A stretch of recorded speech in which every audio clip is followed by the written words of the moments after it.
Hello everybody and welcome back to the Crooked Hour. I haven't said that for a minute. I will just be completely transparent. I just recorded this whole thing and the audio fucked up. So I'm back again. I'm back again after a long break. Got me shitty set up. No green screen today because I can't set it up. So just going to have to deal with the messy room. We're going to be going over the picks. I'm back again. We're going to be going from the featured prelim upwards. I was just going to do the main card, but I low-key dig this featured prelim. If you've watched the channel, you know I'm a fan of Borshev, so big fan of Borshev. But yeah, we're back. Going to be doing how to bet both ways and giving my picks for each fight from the featured prelim up to the main card. Let's start straight away with Machate versus Borshev. Borshev's an accurate striker, man. I don't think he gets enough credit for how accurate he is. He's one of the most accurate punchers in the UFC, in my opinion. Like, he just finds the target. Great body shots. Great. He finds the chin, man. He finds the chin and he finds the liver. That's one thing I've noticed. Like, he just finds those shots to put you away. But he hasn't had the best run. He's been given Mike Davis, Mark D. Casey, two grapplers that really gave him trouble. And he's had a little bit of time out now coming against Machate. Machate is another stand-up fighter. Never shot a takedown in the UFC, but he does have some grappling experience that could, mess Borshev up here. Because Borshev, as we all know, not the best grappler. That's where he finds his losses. He finds his losses in the grappling. That's how he loses. But when he's up on the feet against these guys, man, he looks good. I mean, Machate's only 23, but Borshev's only 31. He's still learning his grappling. He would be improving his grappling from fight to fight. And I think in a guy with Machate who's never shot a takedown in the UFC, who doesn't have the greatest grappling, probably better grappling than Borshev, but I would say Borshev's stand-up is way better than Machate. And Machate's stand-up isn't terrible. He's got that Muay Thai style. But Borshev's got that traditional, kind of kickboxing style with really heavy boxing and good boxing diversity. As I was saying earlier, mixes it to the body, mixes it to the head. I can see Borshev getting the finish here. By KO. Borshev also, he never settles on the ground. Although he doesn't have the skills to quite get up, he never settles. He tries to get up every time he's on the ground. And that's somebody who I want to back. So, my pick, Borshev via third round TKO. That's my pick. Borshev via third round TKO. I believe he's going to get it done on the feet against Machate. But if you're on the side of Machate, how to bet both ways, I'm saying Machate by decision. I think Machate could get this done by decision. Yeah, I feel like... Yeah, sorry, I lost my train of thought. Machate could get this done by decision. I don't see him subbing Borshev. Borshev didn't get subbed against Mike Davis or Mark D. Casey. So he's got decent ground game. Just not the best at defending the takedowns and getting back up to his feet. Sort of similar to Kevin Holland, Kevin never gets finished on the ground unless you're fighting Khamzat Chimaev, but he's got that good ground defense, and I think that's similar with Borshev, man. So Machate by decision would be the play if I was on Machate, but I'm on the side of Borshev, and I'm just going to play his money line to play it safe. It is an official pick. I've got 1 unit on Borshev by just by money line, but if you want to get a good prop on him. Let me check odds. Let me check these odds. Because Borshev via KO mightn't be a bad bet, Borshev by KO mightn't be a bad bet at all. Borshev by KO is paying out 2.65, which is good odds, man. Good odds. And if you just want his money line, 160. If you want to play Machate, $2.35, but if you're going to play Machate by points, that's paying out at $4.70, man. That's good odds for that.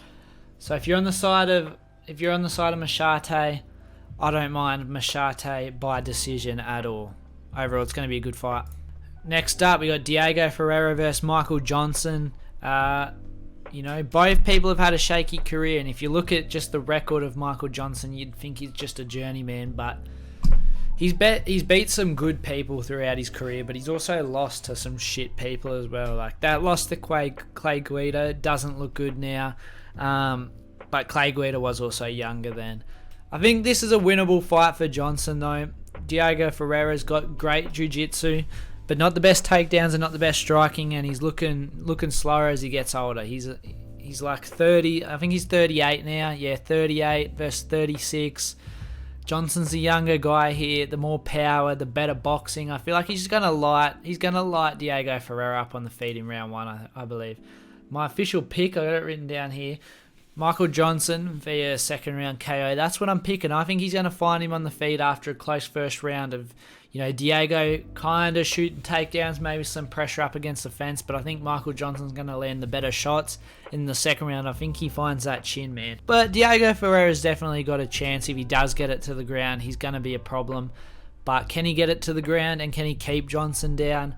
I don't know. But his jiu-jitsu is something to look out for. If I was on the side of Diego Ferreira, how would I bet on him? I'd probably pick Diego Ferreira via money line just because of the odds. Like, he's paying out at Diego Ferreira is paying Diego Ferreira is the favorite. I keep forgetting because I think Michael Johnson's going to win this. I think Michael Johnson's going to win this. I don't know why he's an underdog. Diego Ferreira, I'd probably play, I don't even know. I don't think that's worth the line for Diego Ferreira, if I'm being honest. Maybe by submission, 3.40, but Michael Johnson doesn't really be getting submitted like that. Honestly, if you're on the side of Diego Ferreira, stay away from this fight. If the odds were closer, I'd be telling you to put him on Diego Ferreira, but this is a close fight for those odds. On the side of Michael Johnson, I'd be saying picking him by KO or just the money line because he is paying 2.25 as an underdog, so that's not bad. For KO, he's paying out at 3.90, so I just think it's worth playing his money line for that difference. I think that's the way to go. Overall, close fight, could go either way, but I am on the side of Michael Johnson. Next up, Andre Fialho versus Joaquin Buckley. How do you say? I keep forgetting how to say his name because I just always hear Buckley. So I'm just going to call him Buckley. This fight's going to be a slugger fight, man. This fight's going to be a good fight. Two people slugging it out in the center of the ring. I believe someone's getting finished here in round 1, and I believe it's going to be Andre Fialho. I've got Buckley via first round TKO, KO. I feel like he's going to get it done the first round. They like to slug it out. I definitely think Andre Fialho is the tighter boxer, while Buckley's definitely a lot more wild. But as I said before when I tried recording this video and then it fucking deleted, is that Buckley, I would much rather, if I had to box one, I wouldn't want to box either of them, but I would box Andre Fialho because he's more like, tight, throwing just straight punches, throwing the type of punches that normal boxing style. Well, I think Buckley could catch you with something wild, like coming around the sides, coming up the middle. He's just wild with it, and he's got great kicks. Andre Fialho, kicking game isn't always there. He's got nice boxing.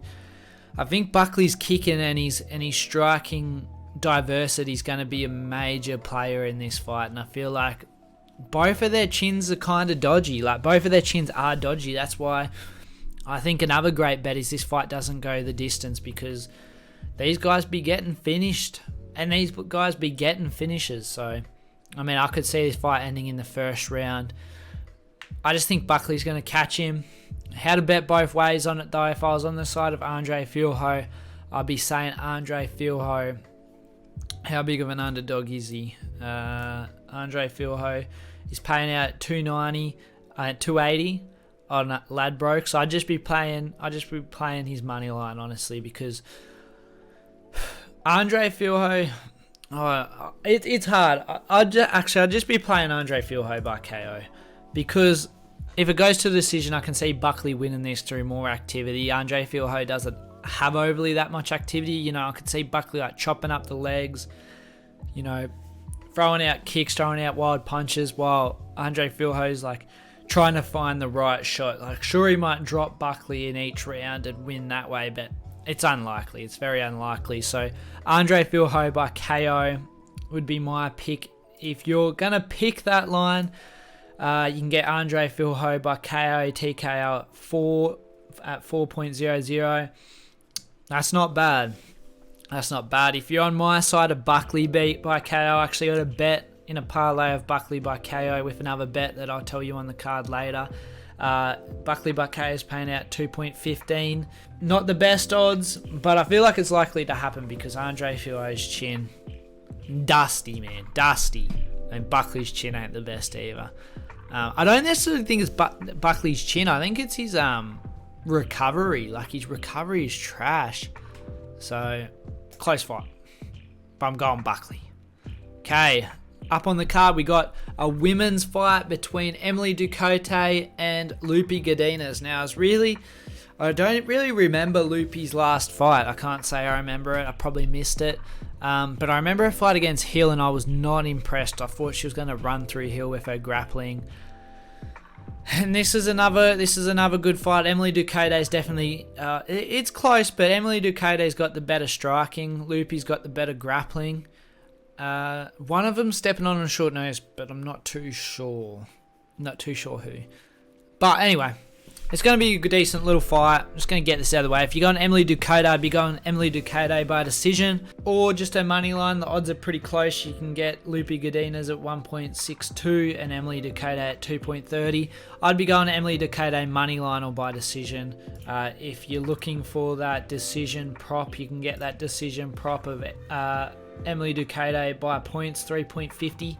Just play her money line. I think if you're on the dog, the money line's the way to go. But if you want to play Lupi Godinez, I'm not playing her, but she's my pick. I'm calling Lupi Godinez. Lupi Godinez is going to get it done by decision, in my opinion. But would I play it? Would I even play Lupi Godinez? No. I would be passing on this fight. This is a close fight. And for Emily Ducote at 2.30, I think the underdog is the pick to go with.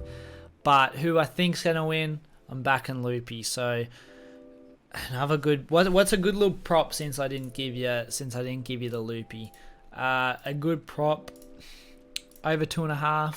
My books don't have over 2.5 for a reason, but over 2.5 would be a good bet.